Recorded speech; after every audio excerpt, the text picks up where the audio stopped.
چەساچەکی لە شانە وەک سەدام و ئەردوغان کورد کوژن ماڵە بازان تێرۆریستە لای تۆ مەسرور و کابینەی نۆ عەزیزانمان لە زیندانن شێرە کوڕی بادینانن ئازادی بۆ شیروان شێروانی و هاوڕێکانی ئازادی بۆ زیندانیانی بادینان بنابی خوای بەخشندەوری دەبان ئەمڕۆ ئێمە بە بیادکردنەوەیە ئەچینەوە بە گشتی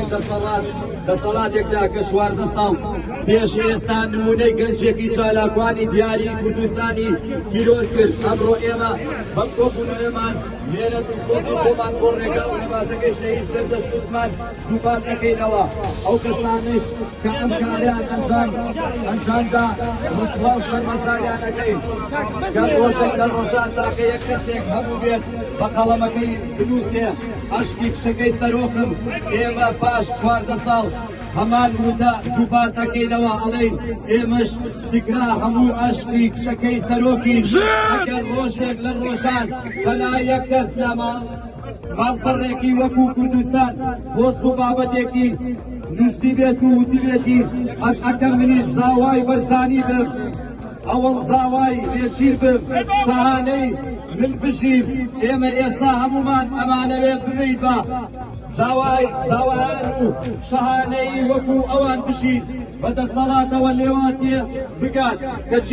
چیتر ناتوانێ دەرگا ئازادیەکە کرد بکاتەوە. گەر 14 ساڵ پێش ئێستا ئێمە تەنها یەک سەردەشتمان هەبوو، بێ ئێستا ئێمە هەر یەکەمان بۆ خۆمان و سەردەشتێکین تێگڕا هەمومان بەیەکەوە قەڵەمەکەی کوڕا چاوترسەکەی کاک عوسمانی جەریک سوتاوین هەر چۆن پێشتیانمان ئەڵێین شەهید هەرگیز نامرێ هەر لە دڵمانە ئەمێنێ. حەزەرەکەن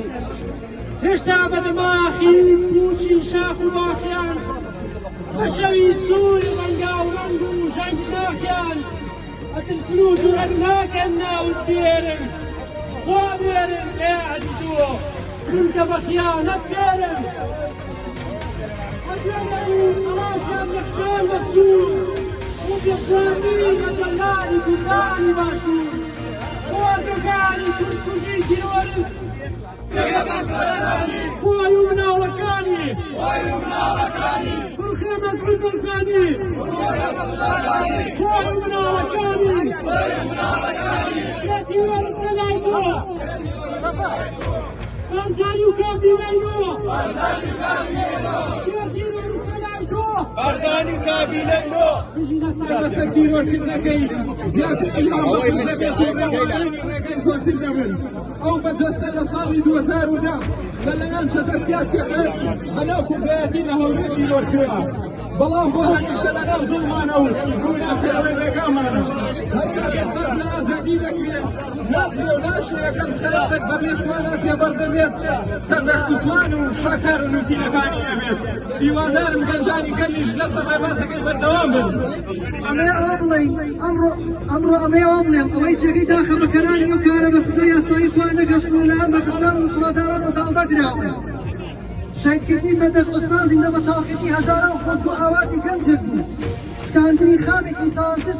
دوێر بوو، دڕاندن و پاچەکردنی کتێبێک بوو پێشوی بکاتە بەرگی دەی خوێنەرەکانی، سوتانی جێگی دایک و باوکێک بوو. دوادێڕەکانی سەردەست عوسمان بۆ ئازادی خوازان تا شوێنەی کە ماوی نەبێ قسە بکەین لەو شوێنەش کە دەبەمان کۆتایی هات بە هاوڕێکانم خاڵێکم بۆ دانێن و بێنە سەردێڕێکی نێو سەر دەست پێ بکەنەوە. سەردەست عوسمان لەبەر ڕەخنە و راپۆرتەکانی تیرۆر نەکرا، بەڵکو دەسەڵاتێکیان بۆ کرد و کە سەردەست قەڵەمێکی و هزێکی ئەوەندە بوێر و ناوازە و توانووسە کە پاشە ڕۆژیان دەبێتە بەربەست و ڕێگرێکی گەورە، توانای هەیە بێتە کاریزمایەکی ناوازە و پێشەڵی سەدان هەزار کەس. تۆ بەدەستە لامان نەمایت، بەڵام یاد و ڕەخنەتی دووەمیشان لەو دوو دەرونی ئێمەی ئازادی خوازە بێنێتەوە کە شۆڕی بۆم کوژانی و سەفرازی بۆ تەواوی ئازادی خوازە.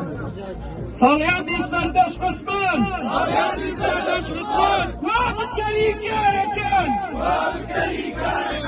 بنەماڵەی سەردەست عوسمان سەرمەشقن لە کوردستان بنەماڵەی سەردەش عوسمان سەرمەشقن لە کوردستان ئەی دەسەڵاتی بێخەم بۆ ترسی لە قەڵم ئەی دەسەڵاتی جاسوس ئاسای بۆ ڕۆژنامەنووس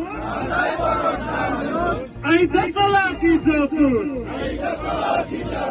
ئاسای بۆ ڕۆژنامەنووس